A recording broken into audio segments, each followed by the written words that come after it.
The air hangs thick and heavy over Tenochtitlan as the last light of the sun vanishes behind the towering temples.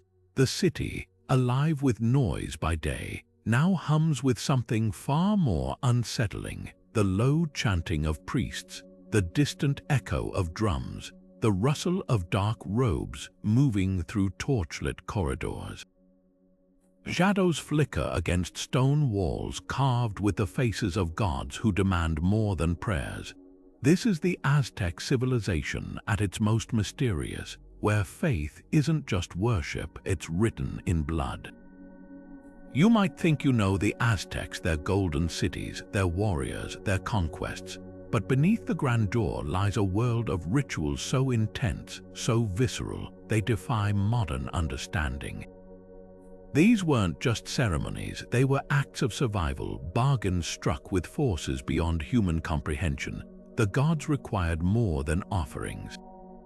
They hungered for life itself, and tonight we're stepping into that shadowy realm to uncover 30 of their most chilling practices, rituals that twisted the line between devotion and horror.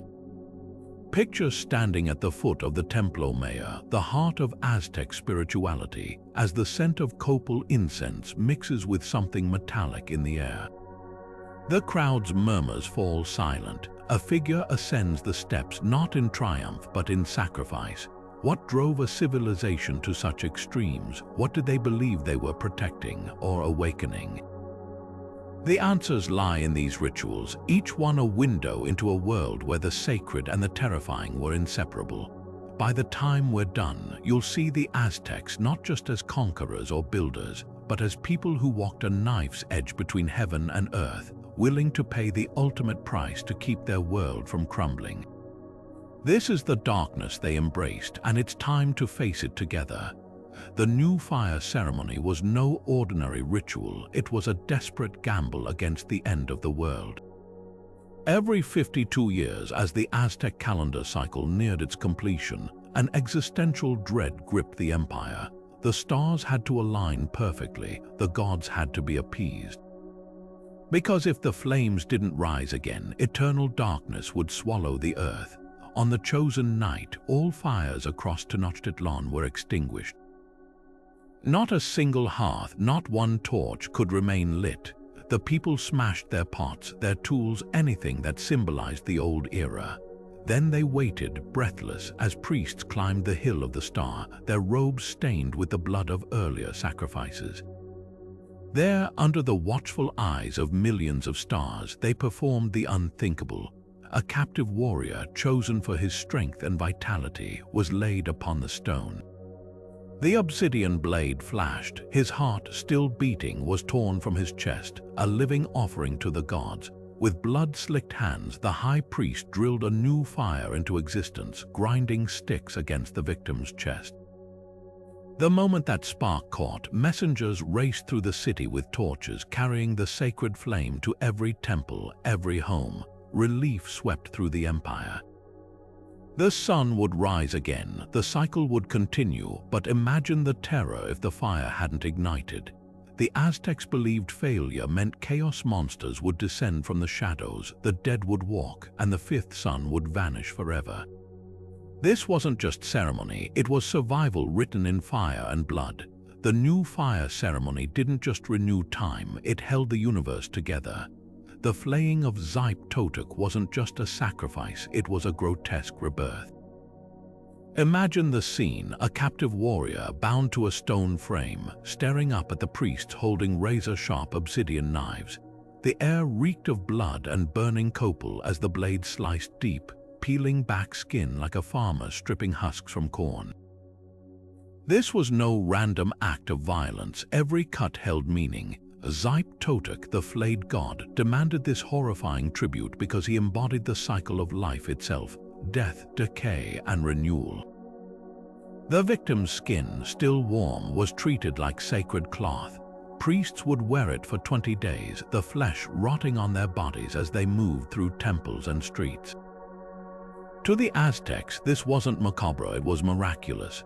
The rotting skin symbolized the earth shedding its dry, cracked surface before the rains came. Just as seeds split open to sprout new life, the flayed flesh reminded them that growth required sacrifice. By the time the skins were removed blackened, stinking, they were placed in small shrines like offerings to the soil itself. Farmers would kneel before them, praying for fertile fields, believing the god's suffering would nourish their crops. Even the act of flaying mirrored agriculture. The way flesh parted from bone echoed corn kernels torn from the cob. But here's what chills the blood: those who wore the skins weren't just impersonating the god.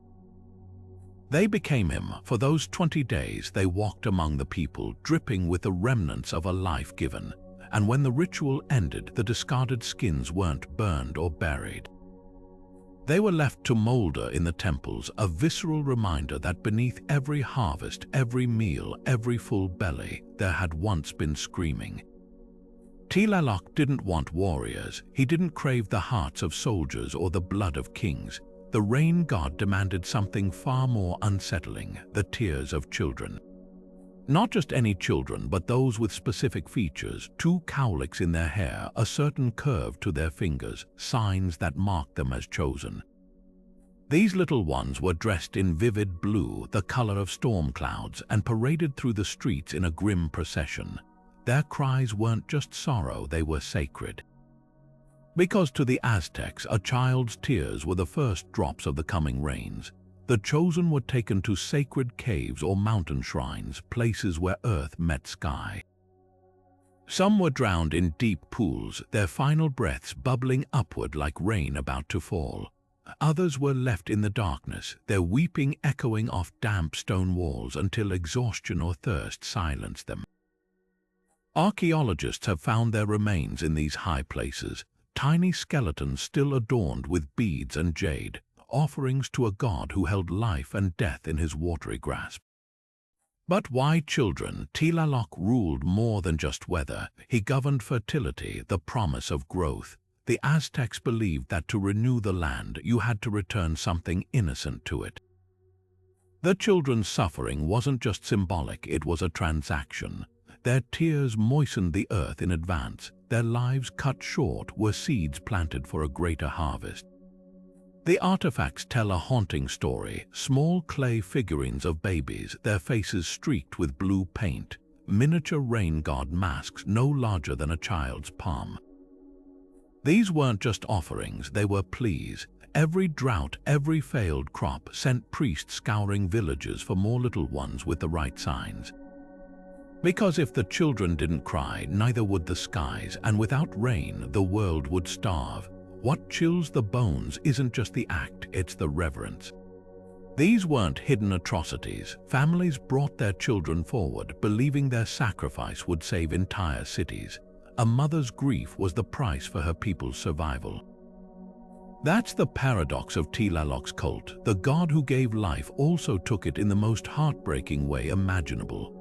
The act of heart extraction wasn't just killing, it was a sacred science. Priests wielded the tekpatl, an obsidian blade sharper than any steel, its edge honed to a molecular thinness, one swift motion diagonal, upward, slipping between ribs like a key turning in a lock. Speed was everything. The heart had to be ripped out while still beating, a living ember offered to the gods before its light could fade. Victims strapped to the Cuauhxicalli, the eagle vessel stone, didn't just die, they were dismantled. Arms and legs pinned as priests worked with the precision of surgeons, their hands slick with blood yet steady.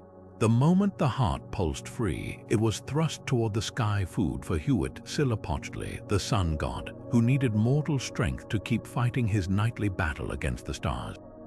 But the ritual didn't end there. Blood had its own destiny. As the heart steamed in the morning air, attendants caught the cascading crimson in eagle-shaped bowls, symbols of the divine carrier between worlds. Every drop mattered. Priests anointed temple idols, smearing their stone lips with streaks of red, as if the gods themselves were drinking. They painted doorways, sprinkled it over sacred fires, even mixed it with maize dough to create ritual bread. This wasn't mere symbolism, it was direct sustenance. The Aztecs believed gods didn't thrive on prayers alone. They required the very essence of life, human blood, rich with the energy of a soul in its final, terrified throes. Consider the logistics. A single sacrifice might yield gallons. The great temples had drainage channels carved into their steps, directing blood into ceremonial basins. At dawn, before the city awoke, priests collected what had pooled overnight, now thick and cooling, to replenish the shrines. The smell must have been overwhelming: iron and incense, decay and divinity. Yet to the Aztecs, this was as routine as farmers bringing grain to market, a daily transaction with the divine. And here's what unsettles modern minds most: the sheer scale. Spanish chroniclers wrote of temple walls glazed with layers of old blood, flaking like dark paint. They described priests whose hair matted into stiff clumps from constant splatter. Even the act of cutting was choreographed: 4 priests to hold the limbs, 1 to wield the blade, others ready with bowls. An assembly line of devotion designed for efficiency. Because when you believe the universe will unravel without these offerings, there's no room for hesitation. Each heartbeat silenced on the altar was another day the sun would rise. Today's Volador ceremony dazzles crowds with its vibrant costumes and spinning dancers descending gracefully from tall poles, but its origins were soaked in terror. The ancient Aztec version wasn't spectacle, it was a deadly pact with the sun. 5 men, dressed as Quetzal birds with iridescent feathers, would climb a pole taller than the tallest temple. 4 tied ropes around their waists while the 5th stood at the summit, playing a flute and drum music to guide their souls. Then they launched themselves backward, rotating around the pole as the ropes unwound. The crowd didn't cheer, they watched in breathless silence, because hidden in those ropes was a gruesome catch. If any dancer failed to complete 13 perfect rotations matching the Aztec celestial cycles, the ropes would snap. Plummeting from that height meant more than death. Their shattered bodies became an offering to Tenochtitlan, the sun god, who demanded proof of devotion mid-flight. Success meant honor, failure meant becoming part of the ritual itself. Archaeologists have found evidence of these fatal performances. Post holes near temple plazas show signs of repeated impact, as if bodies struck the ground with terrible force. Spanish accounts describe wooden platforms stained with old blood, where dancers once leapt knowing the stakes. The modern version keeps the rotations but removed the mortal consequence, yet the symbolism lingers. Those 13 turns still mirror the Aztec cosmos, and the central musician still represents the sun calling his birds home. But imagine the weight of that performance centuries ago. The dancers weren't performers, they were living prayers. Each spin was a gamble, feathers fluttering, ropes creaking, the crowd's murmurs rising as the rotations counted down. One misstep, one frayed rope, and the ceremony's beauty shattered into sacrifice. That's the duality of Aztec rituals, even their most breathtaking acts balanced on the edge of life and death. The ballgame wasn't sport, it was survival enacted on a court of stone. When the rubber ball thudded between players' hips, it wasn't just a game. It was the sun's struggle against the moon, a reenactment of the gods' original battle at the dawn of time. The Tenochtitlan court mirrored the cosmos, its sloped walls symbolizing the boundaries of the world, the rubber ball a shooting star, and like all things sacred to the Aztecs, it demanded blood. Winners might receive honor, but losers, or sometimes paradoxically, the victors, faced the obsidian blade. Imagine the scene, the crowd's roar fading as priests led the chosen players up the temple steps. Their final act wasn't despair, but transformation. With a single strike, their heads toppled and skilled hands went to work. Flesh was stripped, the skull cleaned, and the jawbone removed. Then the grisly centerpiece, molten rubber poured into the cranial cavity, creating a new ball with a human core. This wasn't desecration, it was the ultimate consecration. The Spanish mistook it for savagery, but every element held meaning. The bouncing skull ball echoed the sun's movement across the sky. The player's sacrifice ensured the celestial battle would continue, that day would defeat night once more. Even the court's stone rings, targets for scoring, represented portals between worlds, sending the dead's energy straight to the gods. Archaeologists have found these courts at the heart of every major city, often flanked by unpaintly skull racks displaying prior players' heads. Some balls preserved in offerings still bear traces of human bone mixed with rubber. The game wasn't entertainment, it was obligation. A single match could decide a king's fate, a city's fortune, or whether the stars would keep their distance for another year. What chills the spine isn't the violence, it's the reverence. These players trained for years knowing their greatest performance might be their last. The crowd didn't cheer death, they honored the sacred exchange. A bouncing skull meant the universe stayed in balance. A losing team's blood fed the earth, and high above, the gods watched, satisfied, as mortals reenacted the only game that truly mattered, the one that kept the world alive. For one glorious year, he was a god walking among men, chosen for his beauty, flawless teeth, unblemished skin, a voice that could mimic birdsong. The youth selected for Tenochtitlan lived a life of unimaginable luxury. Draped in gold and quetzal feathers, taught to play the flute with divine skill, he embodied Tezcatlipoca, the smoking mirror, lord of night and sorcery. The people fell to their knees when he passed. His every whim was indulged. 4 wives, attendants who bathed him in flower petals, banquets where nobles fed him from their own hands. But beneath the splendor lurked a terrible truth. His perfection marked him for annihilation. The feast began with music. The youth ascended the temple steps playing his flute, the same haunting melody he'd practiced all year. At the summit, priests handed him a final gift, a cup of golden pulque laced with datura. As the drug took hold, his movements slowed. The flute slipped from his fingers. That's when the priest seized him, not with reverence but with brutal efficiency. His limbs were shattered first, elbows, knees, snapped like kindling against the stone. The crowd roared as his body collapsed, still breathing, still wide-eyed with fading awareness. Then came the blades. Unlike the quick heart extractions of other rituals, this was methodical disassembly.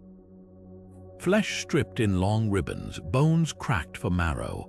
Even his screams were part of the ceremony, proof the god's essence still clung to his broken vessel. The pieces were distributed with solemn precision. Thighs to the ruler, forearms to warriors, heart minced into ritual tamales. Every bite was communion. To consume the god was to absorb his power. Spanish chroniclers wrote of seeing the golden flute discarded in the gore, still glinting amid the carnage. That's the horror that lingered, not just the violence but the intimacy. This wasn't some anonymous captive. For a year, the city had loved him, worshipped him, known his laughter.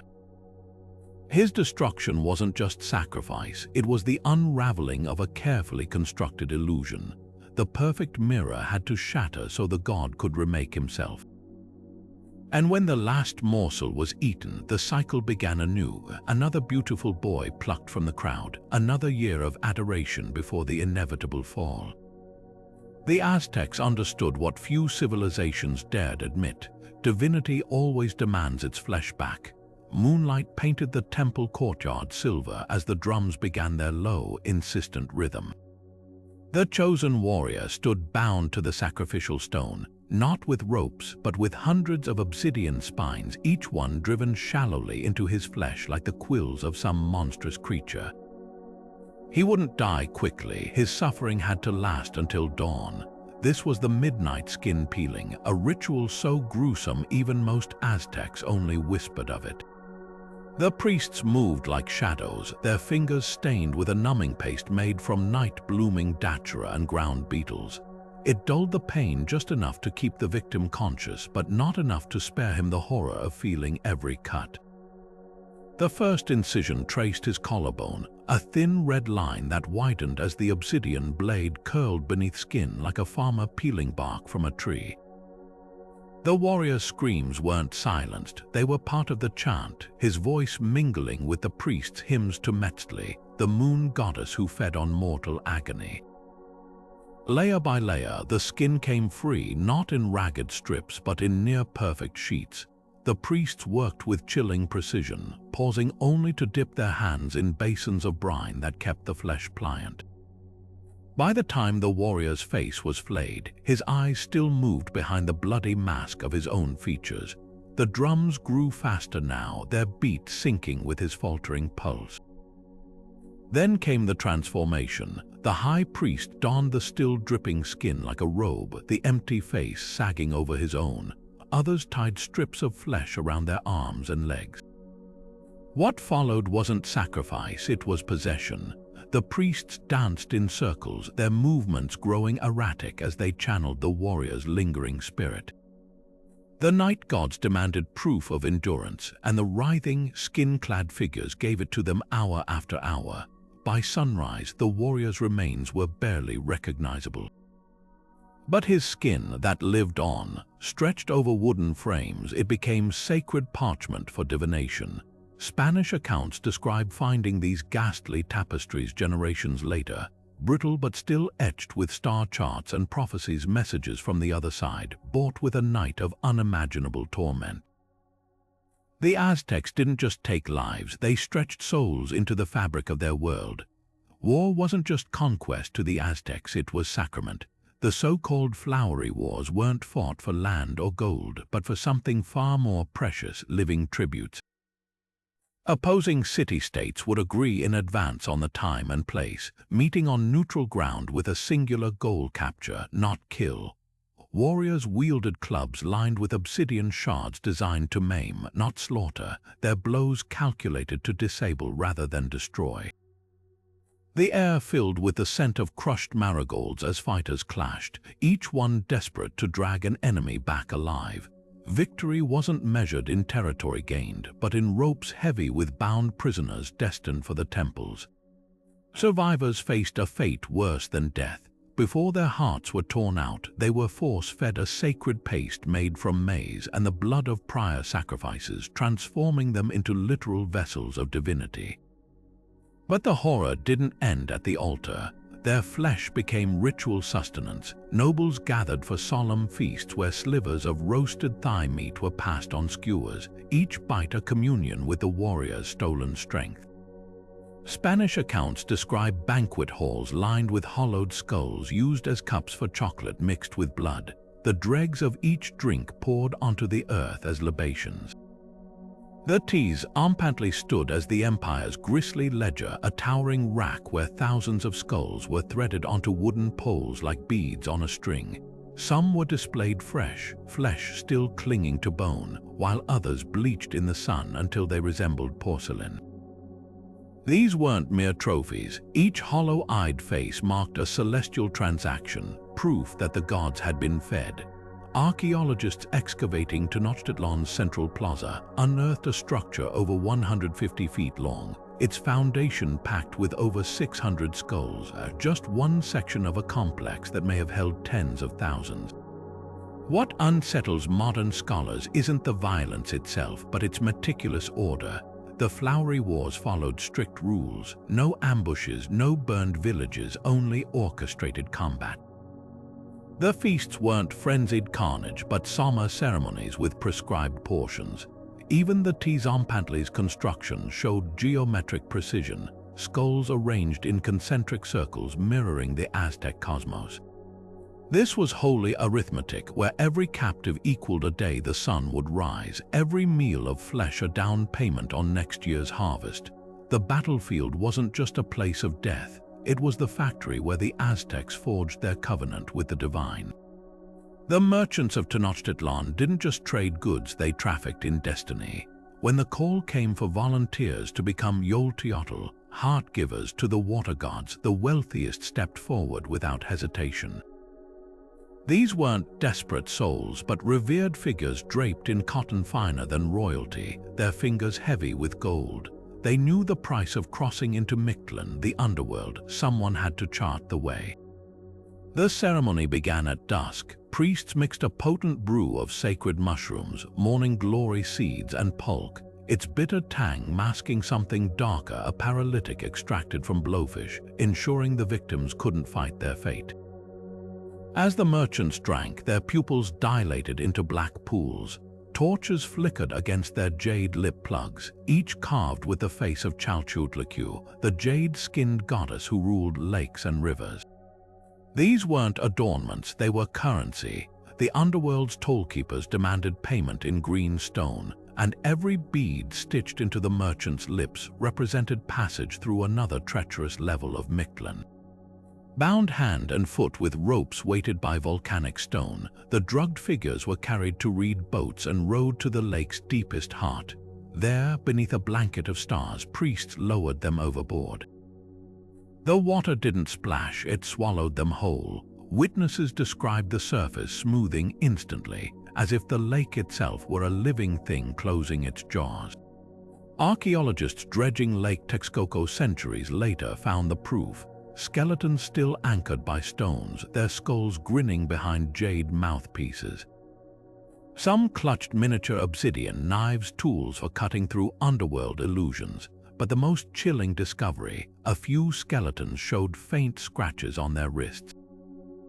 Not from struggle, from precision cuts made before submersion, letting their blood mingle with the water. The Aztecs believed this final offering turned the merchants into living maps, their spirits forever tracing safe routes through the afterlife's 9 rivers of blood and knives. What chills the bones isn't the violence, but the volunteers' certainty. These traders spent lifetimes amassing fortunes, only to surrender everything for a role only the wealthy could play. Their sacrifice wasn't taken, it was given, a final transaction where the currency was their own breath. And somewhere in the dark waters, their jade-studded smiles still guide the lost. It began with the sting of obsidian, 1,000 tiny cuts tracing the contours of their shoulders, ribs, and thighs.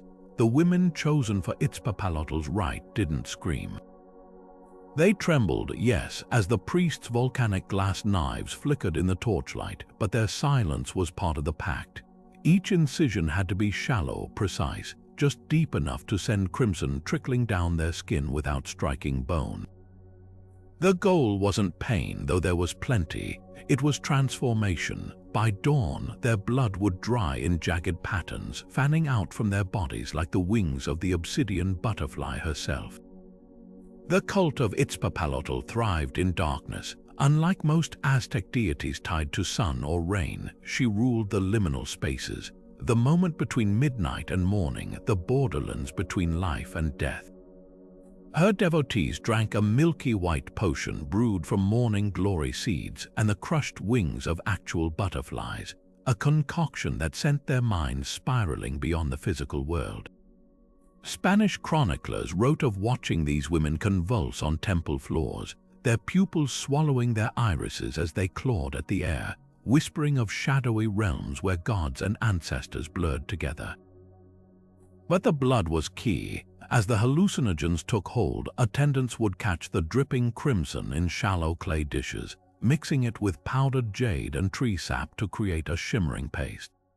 This wasn't waste, it was sacred paint. The women, now writhing in ecstatic trances, were marked with it, spiral patterns on their cheeks, jagged lines down their arms, their own life force becoming the medium for divine messages. Some later claimed to have flown alongside Itzpapalotl, their spirit bodies slicing through clouds of stars. Others spoke of fanged women offering them obsidian mirrors that showed their own skeletons. Archaeologists digging near the Templo Mayor found evidence of these rituals, tiny obsidian blades still flecked with dried blood, ceramic dishes stained with mineral greens and rust-red residue. But the most haunting discovery, a burial pit containing the remains of several women, their bones arranged in strange, almost avian poses, arms outstretched as if frozen mid-flight. Forensic analysis revealed traces of psychotropic compounds in their teeth, along with microscopic obsidian fragments embedded in their ribs. These weren't careless cuts. They were deliberate, ritualistic etchings, a mortal body turned into living parchment for the goddess's story. The Spanish dismissed it as devilry, but the Aztecs understood something modern science now confirms: blood alters consciousness. The combination of controlled blood loss and potent entheogens could induce out-of-body experiences, visions so vivid they overwrote reality. Itzpapalotl's worshippers didn't just endure the rite, they craved it. Because for those few hours, with their backs stinging and the world dissolving around them, they weren't human anymore. They were something sharper. Something that could cut through the veil. The chosen girl hadn't seen sunlight in 7 months. Locked in a windowless shrine near the temple of Chichimequotl, she spent her days surrounded by baskets of maize kernels brushing her bare feet, husks whispering against her skin as attendants dressed her in robes of woven corn silk. This wasn't imprisonment, it was metamorphosis. By the time the autumn equinox arrived, she no longer answered to her birth name. She was Chichimequotl herself, the living embodiment of the corn goddess, her very breath believed to infuse the coming harvest with vitality. On the morning of sacrifice, priests led her into the plaza blindfolded, the sudden glare of the sun after months of darkness surely agonizing. Yet witnesses noted her eerie calm as she knelt before the obsidian blade. The crowd's silence wasn't fear, it was anticipation. When the executioner struck, her blood didn't just spill. It was collected in ceremonial gourds, mixed with amaranth paste, and shaped into tiny dough figures resembling ears of corn. Farmers pressed these grisly talismans into their fields, each one a pact with the earth, life for life, blood for bounty. But the ritual's most haunting legacy lies in the artifacts. Archaeologists have uncovered caches of corn cobs stained a permanent crimson, their kernels preserved by the very iron that once flowed through the maiden's veins. Some still bear faint fingerprints, perhaps from the priests who dipped them or the farmers who clutched them during prayers.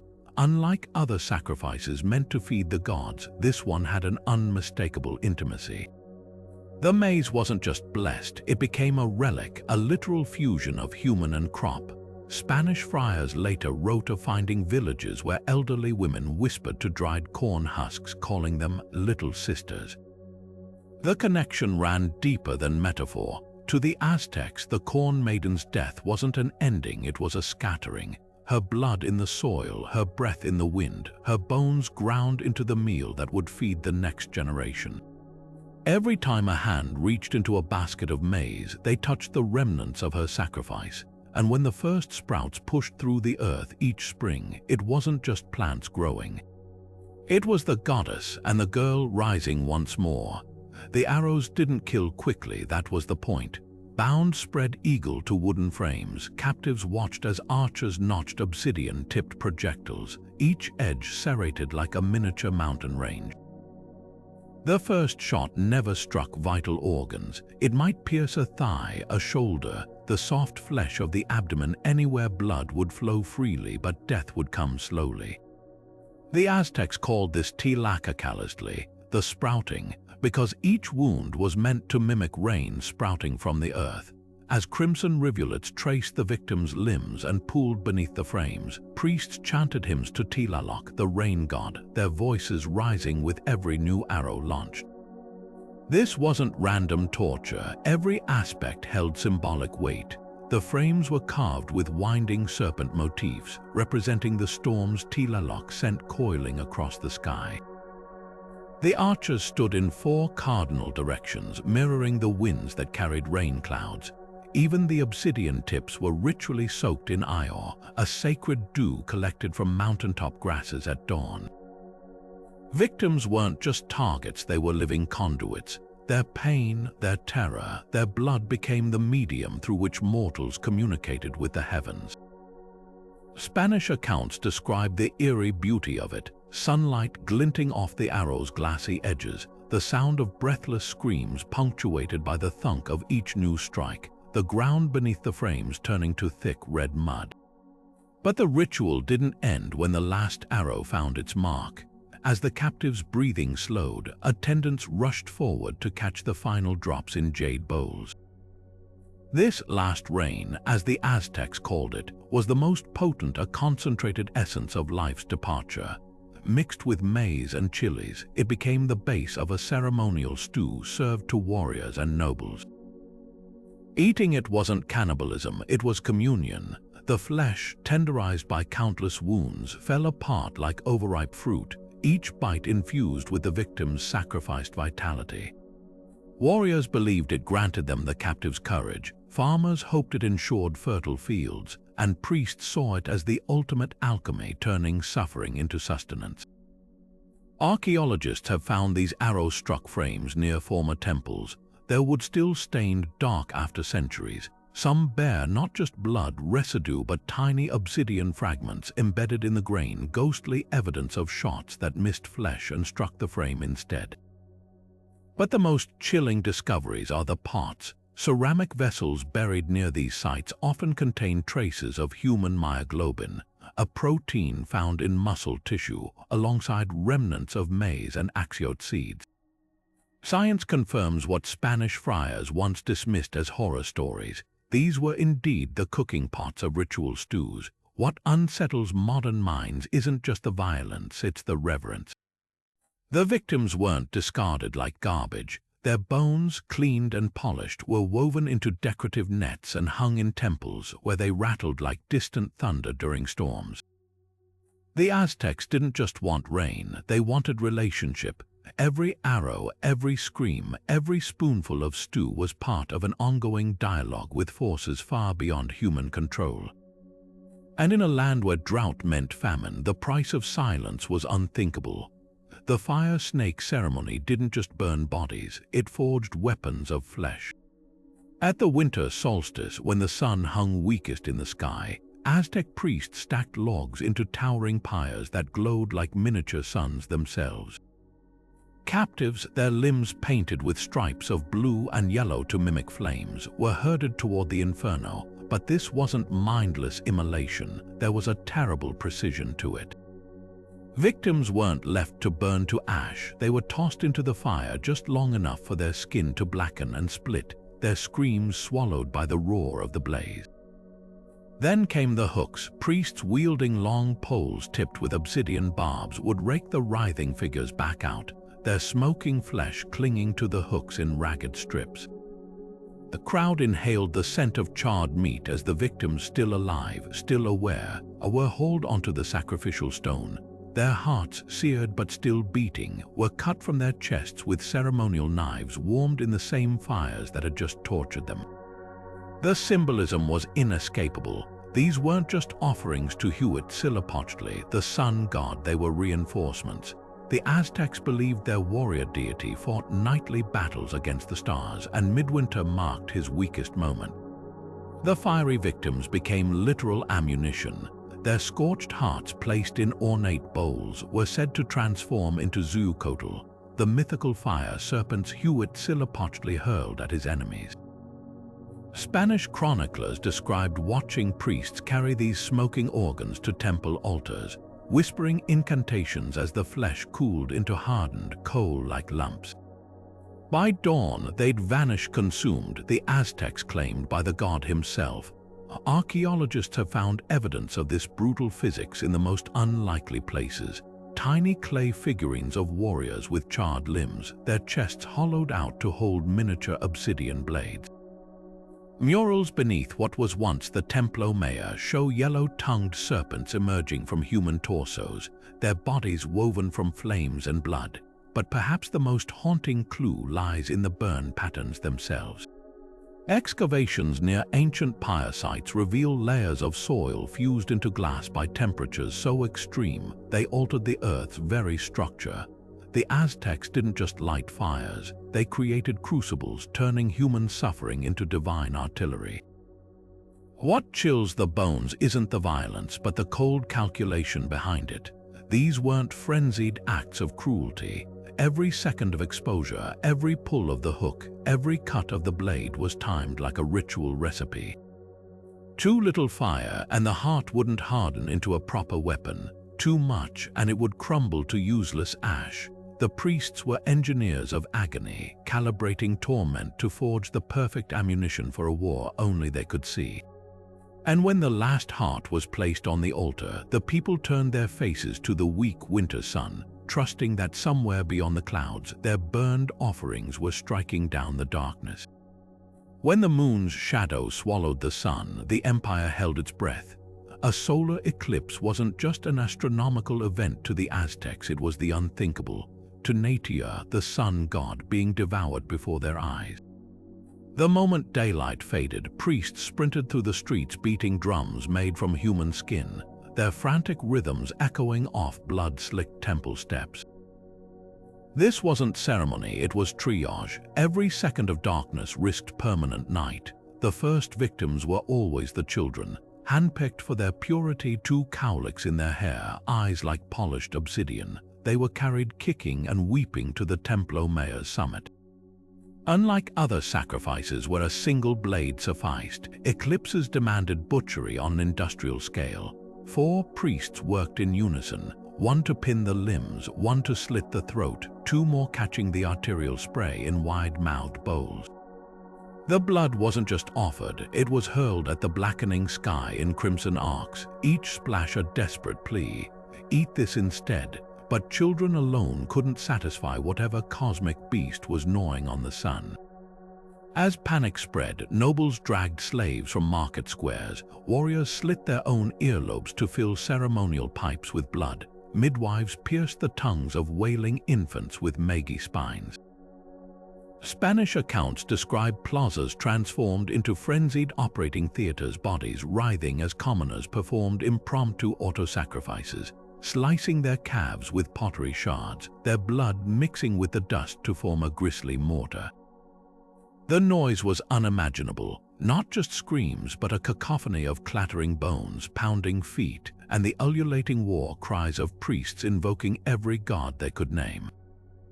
The Aztecs believed sound itself could scare away the darkness, so every throat had to howl.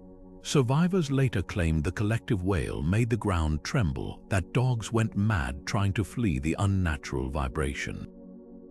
Archaeologists have found evidence of these panics buried beneath modern Mexico City, layers of ash containing tiny finger bones, the remnants of hastily burned sacrifices.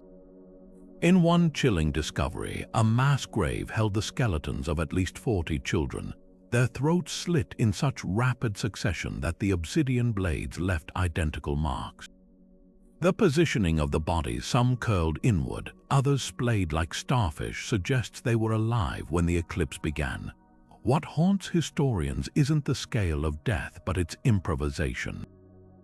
Unlike carefully choreographed rituals, eclipse responses were raw, unfiltered terror. When the Spanish recorded seeing nobles flinging jewels into lakes as offerings, they missed the deeper horror. These were acts of pure desperation, people stripping themselves of wealth in the blind hope that something, anything, might stop the unthinkable. Because in those fleeting minutes of darkness, the Aztecs didn't just fear the end of the sun. They witnessed the collapse of everything they knew, their crops, their wars, their very reason for being, unraveling before their eyes. And so they fought back the only way their cosmology allowed, with blood and noise and the trembling hands of parents pushing their children toward the knives. The bone flute ritual turned death into music, a haunting alchemy that transformed human remains into sacred instruments. After sacrifice, priests didn't discard the bodies. They selected femurs with meticulous care, choosing bones thick enough to hollow yet slender enough to produce clear, piercing tones. Obsidian tools scraped away marrow and cartilage, leaving smooth channels where breath could travel. These weren't crude noisemakers. Each flute was tuned to mimic the cries of specific birds, quetzals for fertility rites, eagles for warrior ceremonies, their pitches calibrated to carry messages to the gods. Archaeologists excavating the Templo Mayor unearthed these chilling artifacts in the late 20th century. Nicknamed whistling skulls, the flutes still bore traces of their grisly origins, microscopic blood residue trapped in the boreholes, lips of the mouthpieces worn smooth from generations of priestly breath. When researchers dared to play one, the sound that emerged wasn't a melody, it was a wail, something between a human moan and wind howling through canyon walls. Spanish accounts hinted at why the flutes were never played alone. Dozens would sound simultaneously during ceremonies, creating a dissonant chorus that echoed through temple plazas, drowning out the screams of new sacrifices. But the true horror lies in the ritual's symbolism. The Aztecs believed bones retained the essence of their owners. By turning them into instruments, they bound the dead to eternal service. Every note pulled from those hollowed femurs wasn't just music, it was the victim's voice repurposed as divine currency. Warriors' bones might play during battles to summon their ferocity, while children's flutes accompanied harvest rites, their high tones imitating falling rain. Modern reconstructions reveal the flute's unsettling versatility. Some could produce multiple tones depending on finger placement, allowing priests to speak in coded sequences, audible prayers woven from mortal remain. Others bore tiny carvings of serpents or stars, aligning their music with celestial events. The most haunting discovery, a cluster of flutes buried beneath the Templo Mayor's stairs, arranged in a spiral pattern matching the Aztec underworld's 9 levels. These weren't mere instruments, they were maps for the dead, guiding sacrificed souls through the afterlife's terrors, one piercing note at a time. The high priest's hands shook as he raised the pyrite mirror, its polished surface glinting like trapped firelight. Around him, the air reeked of burnt mushrooms and the metallic tang of blood, his own dripping from self-inflicted wounds. This wasn't vanity, it was a window to worlds unseen. Aztec diviners believed these mirrors, crafted from painstakingly ground iron pyrite, weren't just reflective surfaces, they were gateways, and to open them required more than prayer. It demanded agony and hallucination in equal measure. Before gazing into the mirror, priests consumed a lethal cocktail, pulque fermented with morning glory seeds, mushrooms they called Tlaloc, flesh of the gods, and sometimes venom extracted from desert toads. The mixture didn't just induce visions, it shattered the boundary between waking and nightmare. Spanish friars described watching seasoned shamans convulse after swallowing the brew, their pupils swallowing their irises as they clawed at their own faces, screaming warnings to invisible entities. Then came the mirrors, held at specific angles to catch torchlight. The polished stone became a swirling pool, its surface alive with shapes only the drugged could perceive. Accounts from both indigenous scribes and horrified conquistadors tell the same eerie story. Priests would suddenly recoil, shouting at their own reflections as if confronting monstrous intruders. Some described seeing serpentine faces pushing through the glass, whispering in languages no human throat could replicate. Others fell to their knees, begging forgiveness from shimmering figures that twisted into the likenesses of long-dead ancestors. The most chilling records mention mirrors that drank. Priests who leaned too close found their noses and lips pressed against cold stone, yet when they pulled back, their skin was wet, as if something on the other side had licked them. Archaeologists have recovered several of these mirrors from burial sites, their surfaces still unnervingly reflective after centuries. Forensic analysis revealed microscopic blood particles embedded in the stones, pores likely from priests spitting or bleeding onto the surface during trances.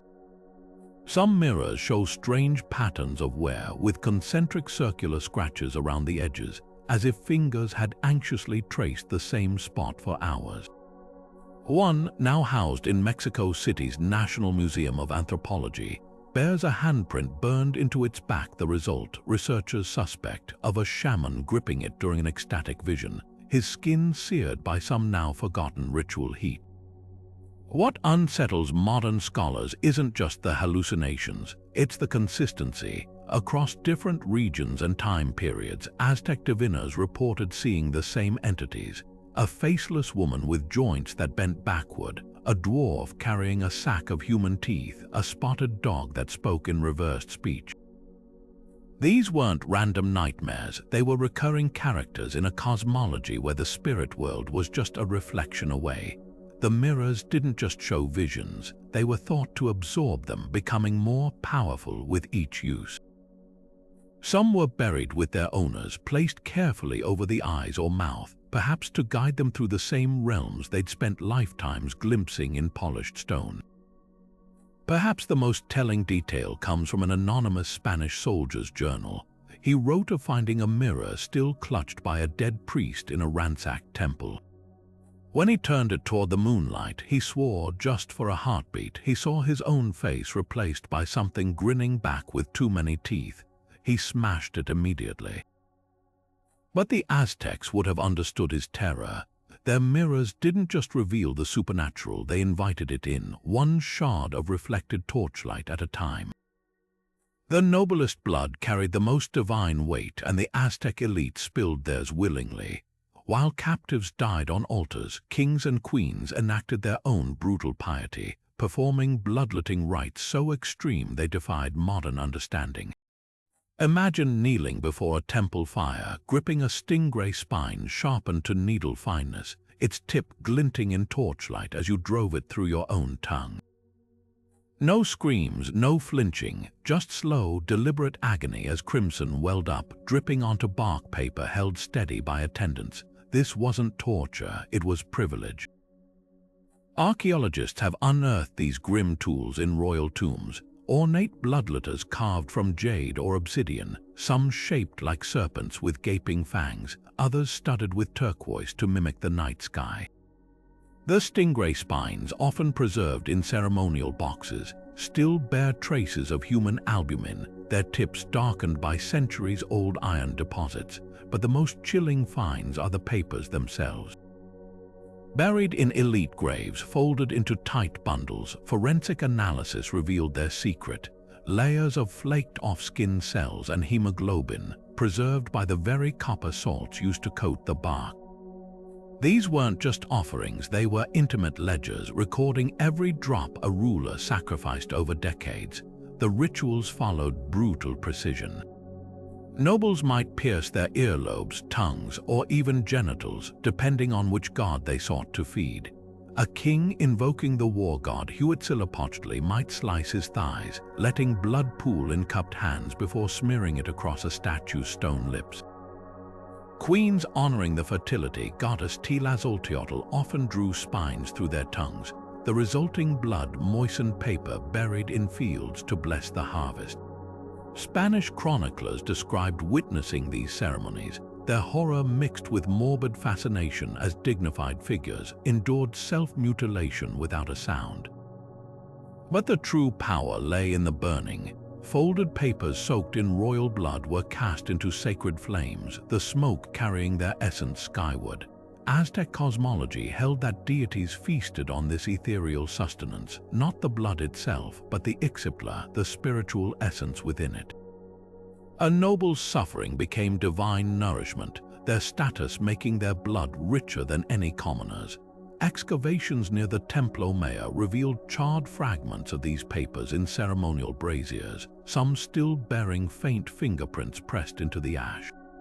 What unsettles modern minds isn't the pain, it's the pride. These rulers didn't hide their scars, they displayed them like medals. Murals show kings with distended earlobes, the whole stretched grotesquely wide from years of ritual spines. One recovered spine from Montezuma's palace had a hollow core designed to channel blood directly into waiting vessels. The message was clear: power wasn't just taken, it was paid for in liquid currency. And when the papers burned, the elite didn't wince. They watched the smoke rise with something like triumph, knowing their veins held the only thing the gods truly craved. Deep beneath the earth, where no torch could chase away the darkness, lay the realm of Mictlantecutli, Lord of the Dead. But the Aztecs didn't just fear his underworld, they fed it. Hidden beyond the bustling streets of Tenochtitlan, secret caverns yawned open like hungry mouths, waiting to swallow the chosen. These weren't just caves, they were living tombs where captives bound hand and foot were left to die the slowest death imaginable: starvation amid the bones of those who came before.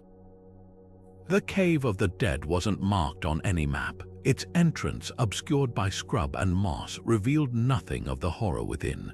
Victims were led blindfolded, their bare feet scraping against stone worn smooth by centuries of dragging bodies. Once inside, priests would slice the ropes from their wrists not to free them, but to let them feel every moment of their creeping demise. The last thing they'd hear was the grinding of stone as the entrance was sealed, plunging them into air thick with the musk of decay.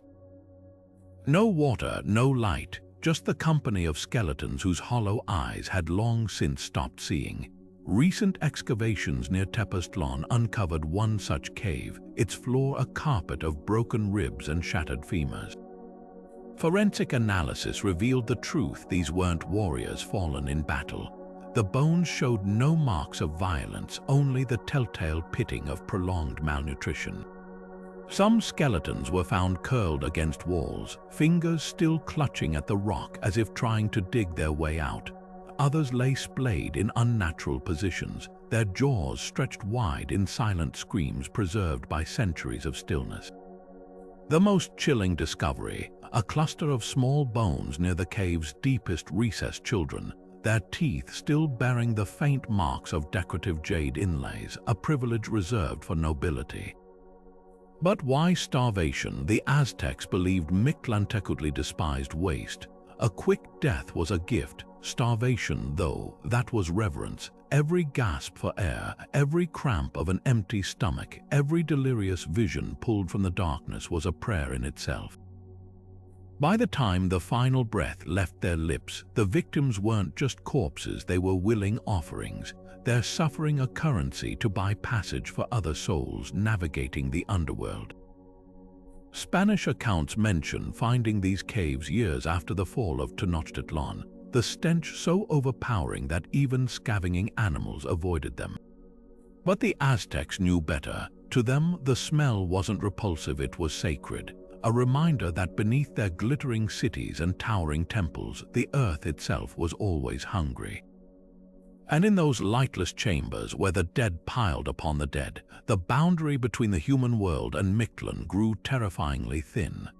The steam rose in thick, choking waves, carrying the bitter scent of Datura inoxia and crushed Ololiuqui seeds, a toxic brew designed to peel back the veil between worlds. Within the domed Temazcal sweat lodge, victims gasped for air, their lungs filling with hallucinogenic vapors that twisted reality into nightmare. This wasn't purification. It was prelude. The Aztecs called it Netiotaquilistli, the sacred unraveling, a ritual where the line between sacrifice and sacrament dissolved in the sweltering dark. Priests stoked the volcanic stones until they glowed, then doused them with herb-infused water, releasing a steam that burned skin and scorched throats. Bound and blindfolded, the chosen ones would convulse as the toxins took hold, their thrashing limbs knocking against the lodge's low walls. Spanish chroniclers described the sounds escaping those cramped chambers, not screams, but babbling streams of slurred words addressed to invisible figures, as if the victims were already conversing with gods. The delirium was intentional. By the time the priests dragged them out, their pupils were blown black, their bodies slick with sweat, and their minds adrift in visions.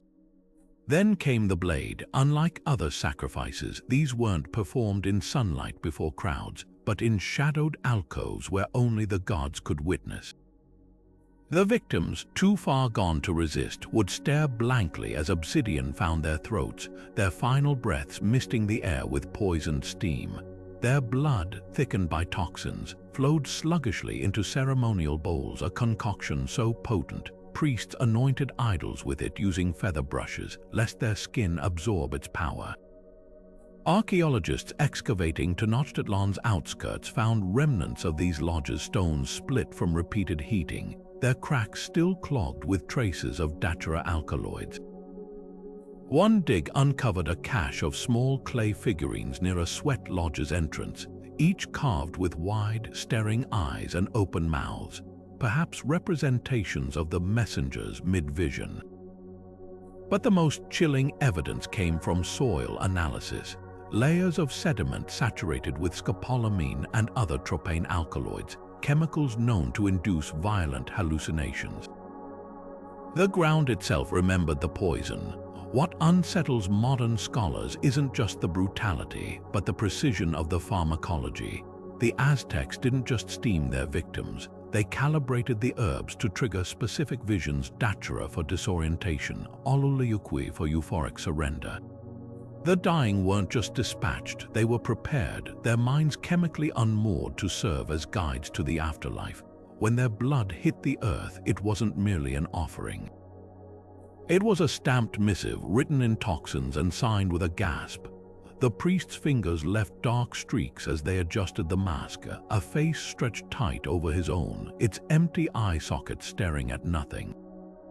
It wasn't leather or wood, it was skin, the flayed visage of a sacrificed warrior, still damp with blood when first fitted, now clung to his features like a second layer of rotting flesh. This was the skull mask ritual, where priests didn't just honor the dead, they became them. For 20 days and nights, the wearer moved through temples and marketplaces, the mask's lips curling inward as decomposition set in. Spanish friars wrote of the unbearable stench, a sickly sweet rot that clung to the air for paces, so potent it made dogs howl and children gag. The priests, though, stood unflinching. They believed the liquefying tissue wasn't just decay, it was transformation. As the flesh sloughed away in blackened strips, the victim's essence seeped into their skin, their breath, their very bones. Power wasn't given freely in the Aztec world. It had to be absorbed through intimacy with death.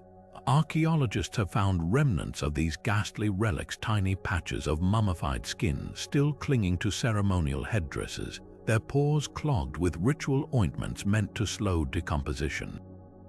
One account from a conquistador's journal describes stumbling upon a priest mid-ceremony, his mask sagging like melted wax, maggots writhing in the hollow where a nose had been.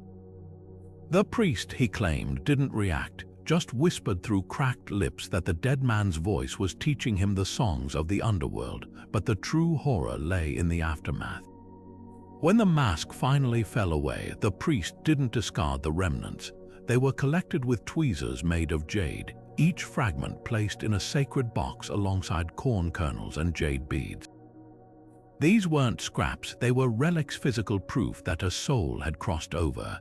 Farmers would kneel before these boxes, praying for the warrior's courage to infect their crops. Warriors rubbed the dried flesh on their weapons before battle, believing the dead man's skill would guide their blows. The Spanish burned thousands of these masks, calling them abominations.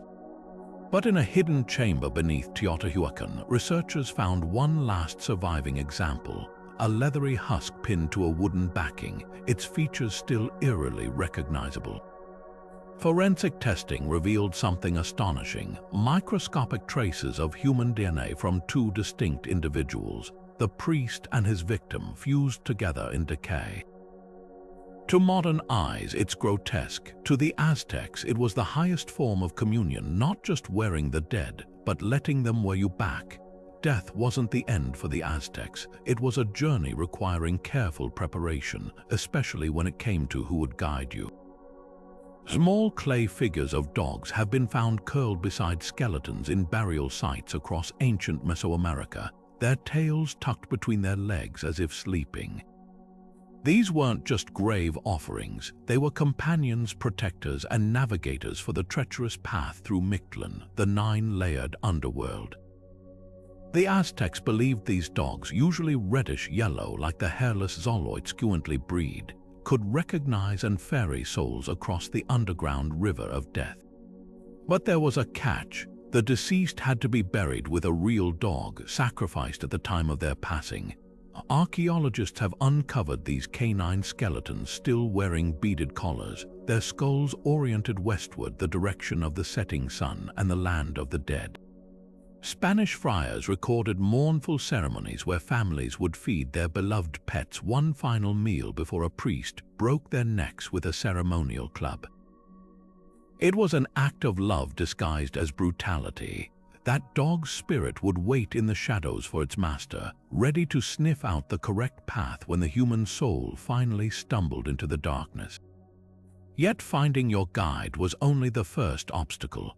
The Aztecs envisioned the underworld as a grueling 4-year odyssey through increasingly horrific realms. Souls had to traverse winds sharp as obsidian blades, mountains that crashed together like thunder, rivers of boiling blood, and fields of screaming plants. Each level stripped away another piece of the deceased's earthly identity until nothing but bare consciousness remained. Families would leave food and water by graves for this journey, but not out of sentiment. They feared an ill-provisioned soul might grow desperate and return as a malevolent spirit. Recent excavations at Tlaloc revealed burial pits with dozens of shattered clay vessels, each one once holding tamales or atole. The number of broken dishes wasn't random. They corresponded to the 4-year voyage, suggesting monthly offerings to sustain the wandering dead. Some graves even contained miniature sandals footwear for a trek no living person could imagine. When a ruler died, the ritual destruction reached staggering proportions. Unlike commoners buried with modest goods, kings and queens had their palaces systematically dismantled. Servants smashed thrones, burned tapestries, and shattered every item the ruler had touched in life. The Spanish described witnessing one such funeral where artisans methodically broke jade masks, snapped golden staffs, and even tore apart the royal gardens, uprooting flowers and filling ponds with rubble. This wasn't grief gone wild. The Aztecs believed objects retained their owner's essence. A surviving comb or sandal could trap part of the soul, preventing its full journey to the afterlife. At the Templo Mayor, archaeologists found an entire chamber filled with the pulverized remains of a noble's belongings, shards of pottery, mixed with crushed shells, and the powdered bones of sacrificial animals. The destruction was so thorough, so meticulous, it looped back into creation debris carefully arranged to form a symbolic new landscape for the dead to inhabit. What unsettles modern minds isn't the violence of these practices, but their intimacy. That dog sacrificed to guide its owner, often a family pet raised from puppyhood. The 4-year provisioning of graves, conducted by children who left fingerprints in the clay bowls they carried. Even the smashing of royal treasures was performed by the deceased's closest attendants, weeping as they swung stone hammers. These rituals blurred the line between cruelty and devotion, where acts that appear monstrous to us were, for the Aztecs, the deepest expressions of love, a culture determined to care for their dead long after the last heartbeat faded. The full moon hung heavy over the birthing stone, its pale light glinting off the obsidian blade in the midwife's hand. The pregnant woman, a captive slave chosen for her strength, lay bound across the cold stone, her breath ragged but her eyes strangely calm. She understood her role, not as a mother but as a conduit. This was no ordinary birth. It was the obsidian knife ceremony, a ritual so rare even most Aztecs only whispered of it. The child she carried wasn't destined for this world. It belonged to the stars. With a single practiced motion, the midwife drew the knife across the woman's swollen belly, parting flesh with the precision of a priest dissecting prophecy. The blood that spilled wasn't just blood. It was a river of potential, carrying the unborn into the realm of the divine. The infant, still slick with amniotic fluid, was lifted into the moonlight, its tiny limbs twitching as priests chanted prayers to Huitzilopochtli. This child would never draw breath. Its fate was sealed the moment the blade touched skin. Wrapped in a shroud of hummingbird feathers, symbols of fallen warriors, it was placed in a ceremonial urn, its body arranged in the posture of a crouching soldier, ready to fight in the cosmic battles beyond death. Archaeologists excavating the Templo Mayor's hidden chambers discovered dozens of these urns, each no larger than a clay pot, their interiors lined with traces of mercury, a metal the Aztecs called liquid star stuff. The skeletons inside told a haunting story. Forensic analysis revealed the infant's bones bore no marks of violence beyond the precise cuts made post-mortem, their ribs threaded with jade beads like miniature armor. Some urns contained bundles of tiny obsidian arrowheads, so small they could only be symbolic, while others held flecks of gold leaf pressed into the shape of butterfly wings, emblems of transformation. But why infants? The Aztecs believed souls untainted by earthly life were the purest warriors, their spirits unburdened by fear or hesitation. Bound to the gods by ritual, they became an eternal army, fighting not for kings or empires, but for the very balance of the cosmos. Spanish chroniclers wrote of mothers, slaves, and captives who volunteered for the ritual, believing their children's sacrifice would grant them a divinity no mortal life could offer. The most chilling detail isn't the blades or the urns, but the care taken afterward. The mothers' bodies weren't discarded. They were buried beneath flowering Sempolxochitl marigolds, the flowers of the dead, their hands placed over their empty bellies in a final act of guardianship. These women weren't just casualties, they were gatekeepers, their bodies becoming the soil from which the spirit warriors would rise. And when the wind rustled those orange blossoms, the Aztecs heard the whispers of children who never knew this world but would forever defend it. The night of the final blood moon began with an unnatural silence. No drums, no chants, just the rasp of obsidian blades being sharpened in the dark. Priests moved like shadows between the temple braziers, their faces gaunt from weeks of fasting, their eyes fixed on the copper-colored moon hanging low over Tenochtitlan.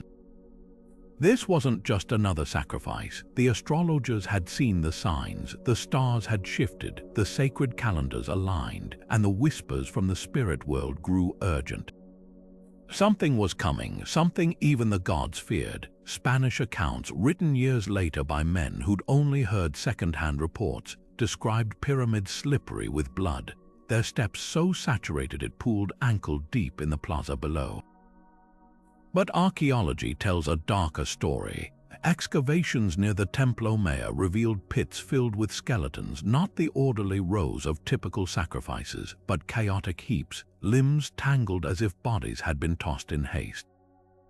Some skulls showed botched cuts, the telltale marks of priests working too quickly, their blades slipping on sweat-slicked hands. Others bore no cuts at all, their necks broken or skulls crushed, evidence of a ritual spiraling out of control.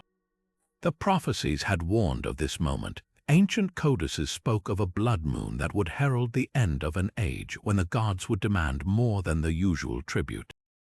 Priests scoured the empire for captives, emptying entire villages, dragging warriors and farmers alike to the capital. Even nobility weren't spared. Records mention sons of lords and merchants among the dead, their jade ornaments still clutched in skeletal fingers. This wasn't just about feeding the gods, it was about staving off annihilation. But the most chilling discovery wasn't the scale of the slaughter, it was the artifacts left behind. Amid the bones, archaeologists found half-carved effigies, unfinished clay figurines of Huitzilopochtli with faces smoothed blank by hurried fingers. Ritual knives abandoned mid-ceremony, their obsidian edges chipped from frantic use, and beneath it all, layers of burned copal resin, far thicker than usual, as if the priests had tried to smother the very air in sacred smoke. They weren't just performing rituals, they were pleading. When dawn broke, the survivors must have watched the sky with hollow eyes, waiting for a sign that their offering had been enough. But the blood moon faded to pale ash, and the silence that followed wasn't relief. It was the quiet before the storm. Within weeks, strange ships would appear on the eastern horizon. Within months, the empire would burn. The Aztecs had given their gods everything that night, thousands of breaths, thousands of hearts. But in the end, even the stars refused to answer. The rituals of the Aztecs weren't acts of mindless violence. They were the threads holding their universe together. Every slash of the obsidian blade, every drop of blood spilled, every scream torn from sacrificial throats was part of a sacred equation. The Aztecs saw existence as a fragile balance, where the gods didn't simply demand worship, they required payment. And the currency was always life. From the new fire ceremonies' apocalyptic stakes to the corn maiden's scattered essence, these rituals reveal a civilization that believed survival itself depended on constant, brutal negotiation with forces beyond human control. Their world was one of reciprocity. No sun without hearts fed to Huitzilopochtli, no rain without children's tears, no harvest without flesh returned to the soil. Modern perspectives often recoil at these practices, labeling them as barbaric or cruel. But to dismiss them is to miss the profound logic beneath the bloodshed. The Aztecs lived in a universe where the divine wasn't distant or benevolent, it was hungry, immediate, and terrifyingly real. Their rituals weren't just tradition, they were science. A farmer planting maize knew its growth depended on a girl's blood mixed with the seeds. A warrior going into battle trusted that the screams of flayed captives would summon divine favor. This wasn't superstition, it was causality, as real to them as gravity. Yet even in their brutality, there's a haunting beauty to their conviction.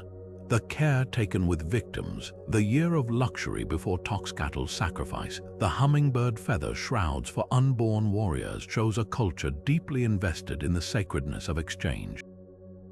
Death wasn't the end, it was transformation. A heart ripped from a chest became a fire serpent. A child's bones became a flute to call the rain. Nothing was wasted because nothing could be. So which ritual lingers in your mind? Was it the merchant nobles sinking into Lake Texcoco with jade between their teeth, or the moonlit skin peeling of warriors who became living parchment for gods? Perhaps the terror of the eclipse when an entire empire slashed their own flesh to keep the sun from vanishing forever. The Aztecs understood something we've largely forgotten, that life's continuance sometimes demands unthinkable acts. Their darkness wasn't senseless, it was the shadow cast by their fierce, desperate love for the world they sustained. And theirs isn't the only civilization where darkness and devotion intertwined. What other historical practices unsettle or fascinate you? The Norse blood eagles, the Carthaginian sacrifice of children to Baal, the whispers of Vlad the Impaler's forest of the dead. Share your thoughts, because history's darkest corners always have more to teach us about the lengths humans will go to make sense of a universe that often feels indifferent. The Aztecs bled to keep their cosmos alive. What would we do in their place?